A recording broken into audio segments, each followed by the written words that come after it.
Hej, jeg hedder Hjalte, og mig, Bjarke, Victor og Lauke, vi plejer sådan for det meste bare at lave film. Jeg har nok set, hvad kan man sige, jeg har nok set Gal, I har nok, hvis altså jeg har set dem, så har jeg nok set Gal og Ups del 2 og alt muligt.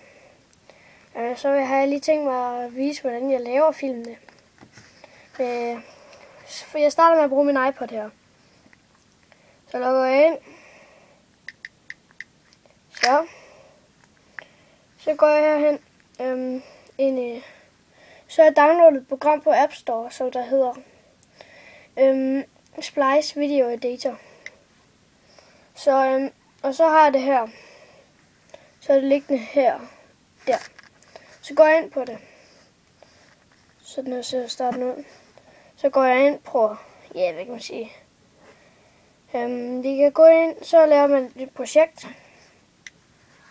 Sådan, så har man et nyt projekt, så spørger den om alt muligt borders og sådan nogle ting. Der tager jeg lige min iPod og sådan nogle ting. Og jeg plejer bare at trykke done. Og så trykker jeg foto eller video. Kommer herhen. Trykker camera roll. Ja. Det var lige noget. Så kan jeg måske tage. Hvad kan man sige? Tager jeg måske. Jeg ved ikke lige hvilken, men måske skal tage. Men så tager man bare en eller anden, som i hvert fald ikke den. Så tager jeg den her. Nej. Så tager jeg den her. Og så trykker jeg done. Så hvis det har været 2 spørgsmål mig add transition, så trykker jeg bare yes.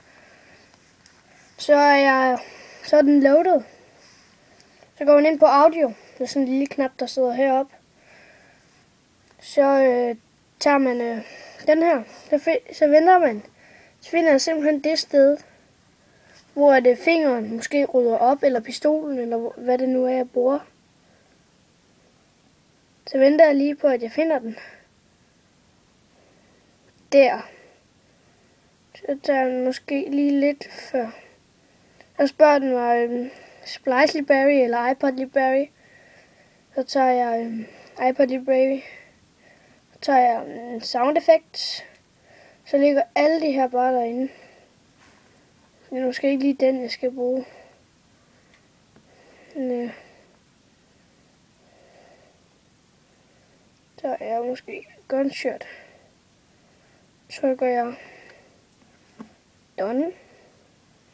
Så har jeg den der. Og så kan jeg bare se den.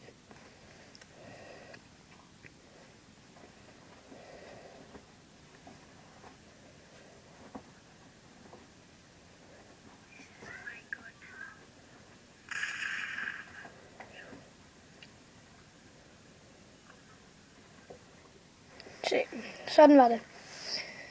Så jeg var sådan. Vi ses.